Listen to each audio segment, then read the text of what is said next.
जोरात टाळ्या व्हायला पाहिजे ते हॅवॉक कास्टसाठी.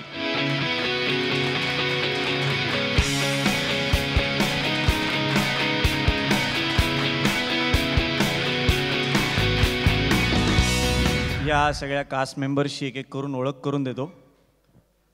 सर्वप्रथम माननीय अक्षय टंगसाळे, थोडं पुढे. अक्षय हा ग्रेट अभिनेता आहेच, त्याचबरोबर तो ग्रेट डान्सर आहे हे पण आपण बघितलं. त्याला काल टायगर श्रॉफचा मेसेज आला होता, मला डान्स शिकवशील का म्हणून. आणि अक्षयबद्दल विशेष असं सांगायचं की फिल्म सिटीमधल्या ज्युनियर आर्टिस्टपासून ते जुलिया रॉबर्ट्सपर्यंत कोणाचाही कॉन्टॅक्ट नंबर त्याच्याकडे मिळू शकतो. सो अक्षय, जाताना सई तावणकरचा नंबर मला दे. ओके, अक्षयसाठी जोरदार टाळ्या. या फिल्मचे हिरो सागर देशमुख.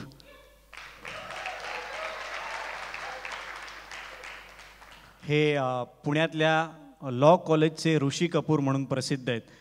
तर लॉ कॉलेजच्या ऋषी कपूरसाठी हॅवॉक टाळ्या. पुढच्या जन्मी फुलपाखरू व्हायची इच्छा असलेली आणि या जन्मात पर्ण असलेली स्वतःचीच फोटोकॉपी पर्ण पेठे. आणि नेक्स्ट, कास्टिंग काउच या माझ्या वेब शोमुळे प्रसिद्धीच्या झोतात आलेली नवोदित अभिनेत्री सई तामणकर.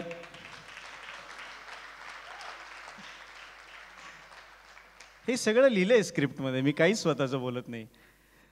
आणि अंकुश चौधरीला डबल सीट बसवून स्वप्नील जोशीला मुंबईपर्यंत आणणारी मुक्ता बर्वे.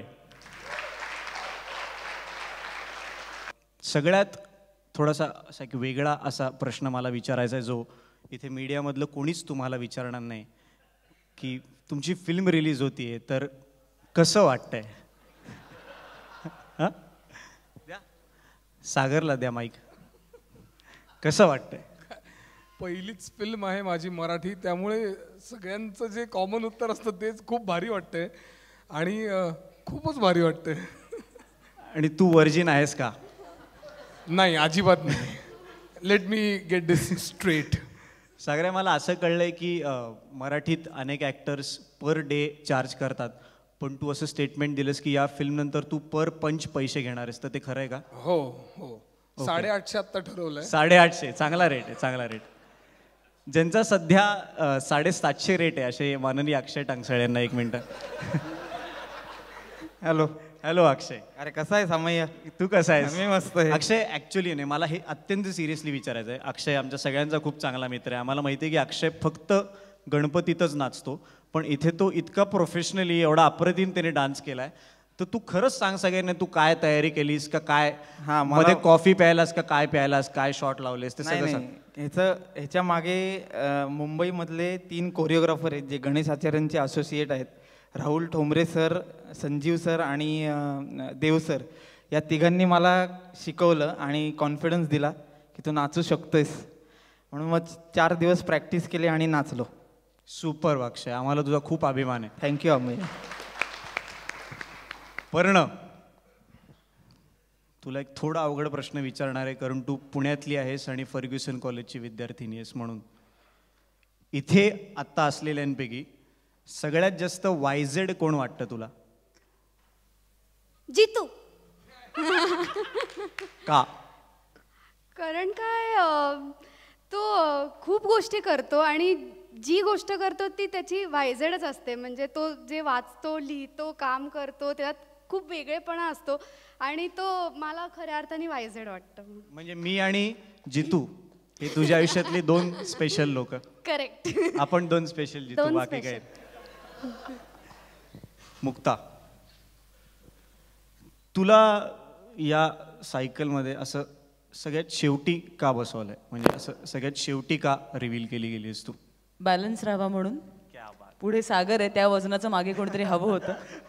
मध्ये या 2 बारीक मुली बसवल्यात, त्या वजनाला एक साजेसं कोणतरी मागे हवं होतं, म्हणून सगळ्यात मागे मला ठेवलंय. आणि मग अक्षयला खरं तर म्हणजे त्यांनी नाचातनं त्याचं वजन दाखवलंय, पण खऱ्या अर्थाने फार वजनदार नाही आहे तो, त्यामुळे मला तिथे बसवलंय. आणि जी वजनदार आहे, आता तिला एक प्रश्न विचारतो. तिला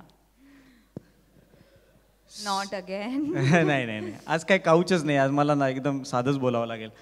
तर सई, तुला या कास्टपैकी म्हणजे तुमच्या अख्ख्या टीमपैकी सगळ्यात वायझेड कोण वाटतं कास्टपैकी? सागर आणि अक्षय दोघेही. ओके. कारण ते खऱ्या अर्थाने वायझेड आहेत. अक्षयची खासियत मी इथे सांगू शकते की he is like a magnet. म्हणजे आपल्या ग्रुपमध्ये एक मुलगा असतो, त्याला उगाचच सगळ्यांना असं वाटतं की नाही आपल्या अडचणी शेअर करूया, आपला आनंद शेअर करूया. आणि तो मुलगा हा म्हणाला ते खरंच खरं आहे. ज्युनियर्सचं कास्टिंग करण्यापासून ते मॉन्जिनीसचं शॉप शूटिंगला देण्यापर्यंत काहीही करू शकतो. आणि त्याच्याकडे नाही हे उत्तर नसतं आणि खूप पॉझिटिव्ह आहे. सो आय थिंक अक्षय वायझेड आहे. आणि सागऱ्याने ज्या पद्धतीने काम केलं आहे सिनेमात ते बघून आता लोकच म्हणतील नंतर की तो वायझेड आहे. सागर, एक तुला लास्ट प्रश्न विचारायचा आहे. तू सागर, एक ॲक्च्युअली सिरियस प्रश्न आहे, एकदम एकदम काही यात काही नाही, पण मला असं खरंच वाटतं की तू इतकी वर्ष नाटकात काम करत होतास, तू ॲक्च्युअल अशा देशांमध्ये नाटकाचे प्रयोग केलेले आहेस ज्याची नावं मराठी माणसांना स्पेलिंगसुद्धा येत नाही त्या देशांचं. तर अशा देशांमध्ये तू नाटकाचे प्रयोग केलेले आहेस, पण मग तू इतके वर्ष फिल्म का नव्हती केलीस? आणि मग फिल्म केलीस तर मग हीच फिल्म का केलीस? नाही, एकतर असं आहे की माझा प्रवास फार विचित्र आहे. म्हणजे मी वकील होतो, म्हणजे अजूनही आहे, म्हणजे माझी अजून सनद कोणी काढून घेतलेली नाही आहे. पण त्याच्यानंतर मी नाटक करत होतो, पण मी प्रॅक्टिसही करत होतो. त्यामुळे लोकांना माहिती नव्हतं की मी अवेलेबल आहे म्हणजे मार्केटमध्ये की ॲक्टर म्हणून. तर लोक मला जनरली कॉन्ट्रॅक्टसाठी वगैरे फोन करायचे की अरे या प्रोड्युसरनी मला हे ॲग्रीमेंट दिले, त्याच्यामध्ये हा क्लॉज आहे, तर ह्याचं काय करू मी वगैरे. तर त्याचे मी ॲक्टर्सच्या बाजूने खूप काही गोष्टी घालायचा प्रयत्न करायचो. आणि त्यामुळे असं म्हणजे ठरवून नाही, पण नाही, मला संधी नाही मिळाली आणि मी नाटक करत होतो. आणि जेव्हा हात वर करून मी म्हटलं की मी आहे आत्ता, तेव्हा अचानक समीरचा मला फोन आला की अशी अशी फिल्म आहे, तर तू करशील का काम? तर मी म्हटलं नको, कारण प्रोड्युसरात आल्यानंतर जरा वेगळं पडेल. तर तो म्हटला नाही नाही, तुला म्हणूनच आम्ही पिच केलं आहे वगैरे, तर ओके आहे सगळं. तर म्हटलं तुला ओके आहे, त्यांना ओके आहे, सगळ्यांना ओके, तर मलाही ओके. म्हटलं करूया. पुण्यात नाटक केलं तरी मॉडेस्टी होती तुझ्या अंगात. हो.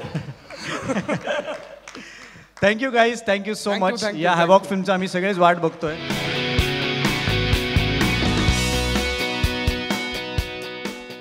नमस्कार, मी मुक्ता बर्वे. Subscribe to Rajshri Marathi.